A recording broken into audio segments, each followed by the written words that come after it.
હરાઈ ગઈ બધી અન્ય કંઈ છે અને હાંધો કરવામાં જો એક ખાસ ધ્યાન રાખવાનું એને પાર્કિંગ થવાની શક્યતા ન રહી અને કોઈ આવે ને એટલે પાણી હતું. મેં કાલે મોટર ઉતારીને હું ગયો તો અંદર એટલે પાણી હતું. આપણે એના લીધે પીવીસી છે ને ભેગી થવાની શક્યતા વધી જાય.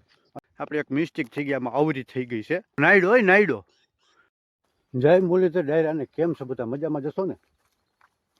ભગવાન દ્વારકાધીશ બધાને મજામાં જ રાખે એવી આશાથી ચાલુ કરું છું નવો બ્લોગ. તમારા બધાનું સ્વાગત છે આપણે સિંહ વાડીએ. આ પાછળનું બધું જોઈને તમને શું લાગે જોઈ લ્યો. આ ક્યાં આવી છું જોઈ લ્યો, વ્યૂ જોઈ લ્યો. હવે આ છે આપણે અહીંયા નિરીક્ષણ કરવા આવવાના છે.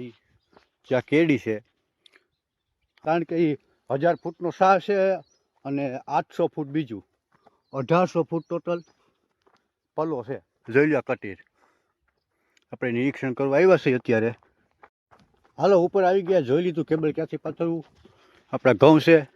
આ કેબલ ટૂંકમાં જો વાં પંસારો હતો, વાં આપણી મોટર માંડેલી હતી, ત્યાંથી કેબલ કાઢી લીધું અને જો આ રહ્યું અહીંયા.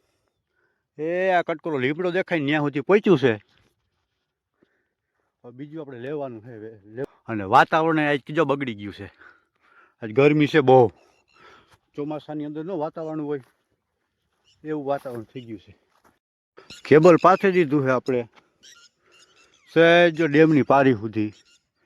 અને એ જગલ બિલાડો નાયડો હોય નાયડો આ મોબાઈલમાં દેખાય ને જો ટીટોડા ટીટે કરે નાયડો હતો. ફુવારાનું સૈડું પણ આપણે પહોંચાડી દીધું છે. તો ખાલી હાંધા કરવાના રહ્યા. આપણે એક મિસ્ટેક થઈ ગયા, આમાં આવરી થઈ ગઈ છે. ટૂંકમાં આ સાઈડ છે ને, આ મોઢું એ ઓલી બાજુ રહેવું જોઈએ, એ મોઢું આ બાજુ રહેવું જોઈએ. એમાં આપણે ફૂટવાલ નાખવાનું છે. મોટર જો વાં ઉતારી દીધી છે આપણે ત્યાં જઈને એનો પણ વિડીયો શૂટ કરીને બતાવી દઉં. પછી ફૂટવાલનો શું મિનિંગ છે હાલો બતાવું. જો આ છે ફૂટવાલ. આ ફૂટવાલ છે અને અહીંથી આપણે પીવીસીની લાઈન છે ને સેટ આપણે વાડી સુધી દાટેલી છે. હવે આ ફૂટવાલ છે ને ભાઈ, ફૂટવાલનું મિનિંગ એ છે કે અહીંથી ઓછામાં ઓછો 1000 ફૂટ પીવીસી દાટેલી છે. હવે એ 1000 ફૂટ પીવીસી દાટેલી છે, ત્યાંથી આપણે મોટર ચાલુ કરીને ત્યારે બહુ તકલીફ ના પડે. પણ જ્યારે લાઇટ જાય કે મોટર બંધ કરીને, મોટર બંધ થાય ને એટલે સામું ખેંચે, સામી હવા ખેંચે, પાણીને ફટાફટ ખેંચે. પાણીને ખેંચે ને એટલે જે પીવીસી દાટેલી હોય ને જમીનની અંદર, એમાં ભેગો પાણી જાય ને ભેગો એરે આવે, હવા પણ આવતી હોય. એના લીધે પીવીસી છે ને ભેગી થવાની શક્યતા વધી જાય. અને પીવીસી કે ભૂંગળું પીવીસી દાટેલી હોય ને ખરેખર પાણીની ભરેલી જ હોવી જોઈએ, જેથી કરીને એનું આયુષ્ય વધે. તો આ ફૂટવાલ આપણે નાખ્યો હોય ને, ફૂટવાલનો મિનિંગ જ એ છે કે ફૂટવાલ મૂકેલો હોય ને, લાઇટ જાય કે મોટર બંધ કરીને જે મોટર બંધ થઈને પાણીને ખેંચીને ભેગી હવા આવે ને, એ પડદી હોય, પડદી આડી પડી જાય. પડદી આડી પડી જાય ને એટલે પાણી આખી પીવીસીમાં રોકાઈ જાય. પાણી રોકાઈ જાય એટલે ભેગો એર પણ આવવાનું નથી.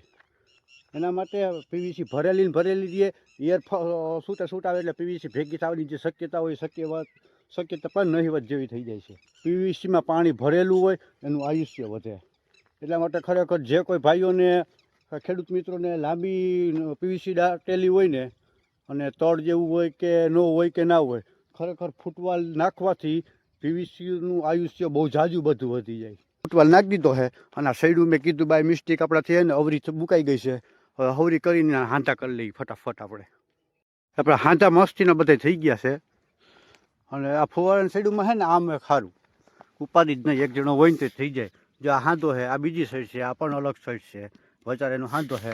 આમાં કંઈ ન હોય ત્યારે બિહાર દેવાનો થઈ ગયો હાંધો. હાલો હાંધા મસ્ત મજાના થઈ ગયા છે. આ ટૂંકમાં હવે છેલ્લે રોલો આવી ગયો. અહીં સુધી ફુવારાની સાઈડું એટલો 60 ફૂટ રોલો હતો. અને હવે આ કેબલને હાંધા કરવાના છે, 2-3 હાંધા છે. અને આજે વખતે આપણે મોટર જો ઉતારી છે અહીંયા, આ આખું ડેમ જ બદલી ગયું. પણ પેલા એ સેટ ઓલો પાછળનું છે ને એક ડેમ ત્યાં ઉતારેલી હતી. ચોમાસામાં અત્યાર સુધી પાણી હાલતું, હવે ત્યાં પાણી એકદમ પૂરું થઈ ગયું છે, સાવ પૂરું થઈ ગયું પાણી. હવે આપણે અહીંયા મોટર ઉતારી છે અને એટલે પાણી હતું. મેં કાલે મોટર ઉતારીને હું ગયો તો અંદર એટલે પાણી હતું. આપણે આમાં છે ને ટૂંકમાં 20-25 દિવસ પાણી હાલશે તો આપણા ઘઉં પાકી જાય. પકડ જોહે, ડિસમિસ જોહે, ટેપ જોહે. હશે ટેપની જરૂર નહીં, પણ આપણે જોઈટર લઈ લીધા. કાચના જોઈટર આવે ને, સ્ક્રૂ ખીલી દેવાના, આમ શેડાના વાર્તા પૂરી.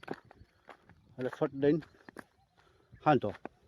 હા એક વચમું લાગશે, એક ખાંધો ન્યા છે, બીજું ખાંધો આ છે. કડક હોય બહુ. જો આને તોડવું આકરું લાગે થોડું. વાડીએ જઈ આવ્યા, પાણી પી આવ્યા, ફુવારાની શેડીનો હાંધા થઈ ગયા, કેબલનો પણ એક હાંધો થઈ ગયો. અને હાંધો કરવામાં જો આવું કાંઈક હોય. આપણે આ 3 લઈ આવ્યા હતા ઉપલેટાથી, 1, 2 અને એક હજી આગળ હાંધો કરી લીધો છે. આમાં ટૂંકમાં છે ને આ કેબલના અહીંયા 3 છેડા દઈ દેવાના, આ કેબલના આ બાજુ દઈ દેવાના. એટલે હામો હાંધો થઈ જાય અને પાર્કિંગ થવાની શક્યતા ન રહે, અને કોઈ આવે ને તો શોર્ટ સર્કિટની પણ શક્યતા ન રહે. એક હાંધો આપણે આગળ આવ્યો હતો, આનો હાંધો અહીંયા કરી લેવું, અને આ એક વચ્ચે એનું જો પારી ઉપર. તો ફાઇનલી આ હાંધો પણ આપણે થઈ ગયો છે. બીજો હવે એક વાર રહ્યો. અને હાંધો કરવામાં જો એક ખાસ ધ્યાન રાખવાનું, ટૂંકમાં કલર સામો અહીંયા બ્લુ તો અહીંયા બ્લુ, પીળો તો પીળો, લાલ તો લાલ. આ એક ખાલી ધ્યાન રાખવાનું, સામો કલર આવવો જોઈએ. આપણા હથિયાર આપણે કરી લઈએ ભેગા, અને આ એક હાંધો કરવાનો બાકી છે. જો વાહ ફાઇનલી હાલો આપણે આ પણ હાંધો થઈ ગયો છે. બધું કમ્પ્લીટ થઈ ગયું છે. બધાય હાંધા થઈ ગયા, બધી ફુવારાનું શેડું થઈ ગયું. તો આપણે કુંડી એક વાક્યું ફેરવવાનું છે ને વાક્યું ફેરવી લઈ અને વાડીએ જઈને પાણી પીને ચાની મસ્ત મજાની ચુસ્કી મારી લઈ, પછી મોટરની કિક મારી અને પાણી કરી ચાલુ. વાડી આવી ગયા, ચા પાણી બનાવી લઈએ હવે. અને વાં તુડાર હતી આપણે હારીને બધી અહીં નાખી લીધી છે. બધી હરાઈ ગઈ, બધી. હવે ત્યાં કંઈ છે પૂરું બધું આવી ગયું. હવે આવી ગઈ છે. અને હવે આપણે આને શું કરવાનું ભાઈ? આને આ તુડારને કેવી રીતના કરવાનું થાય? આ લાકડેથી ધોકાવવાનું. આવડું લાકડું ના હાલે, થોડુંક ઝીંકું લેવાય, પાતળું લેવાય. આ જાડું નથી. હા આ અવળું જ હાલશે. તો ત્યાંથી લઈને અહીંયા મૂકવાની નીચે, પછી માથે ધોકા મારવાના હોય. જ્યાં ધોકા મારશે પછી એટલે આમાંથી છે ને ટૂંકમાં એટલા હાટું આપણે ફૂંકણી કે થ્રેસર કે એવું કંઈ કરવું પોહાય નહીં. આપણે ઘર માટે ખાવા માટે વાવી હતી, તો એટલું થોડુંક આ કરી લઈ અને ફટાફટ ચા પાણી પીવો ને, ચા પીવો ને, હાલો બનાવી નાખી. પહેલાં તો છે ને દૂધ ગરમ કરી લઈ, કારણ કે હવે ઉનાળો આવી ગયો ને, આખો દિવસ આપણે રોકાવાનું બગડવાની શક્યતા રહીએ. પહેલાં ફટાફટ આપણે ગરમ કરીને પછી ચાની ચુસ્કી મારી લઈ. દૂધ ગરમ કરી મિલ્કામાં નાખી દીધું, ચા મૂકી દીધો. શાખાના ડબલા પાછા અહીંયા મૂકી દઈએ, કારણ નીચે છે ને આમાં કીડીયું ચડી જાય છે. મૂકી દઈ અને આ દૂધ છે ને ડબલ ઢાંકણારું છે, અને કરી દઈ પેક. એટલે જાજો ટાઈમ ગરમ ને ગરમ રહે, એટલે બગડે જ નહીં. અને ચા મીંડો આવવા ઉફાણે ગઈની ક્યાં ગઈ? હા આ રહી.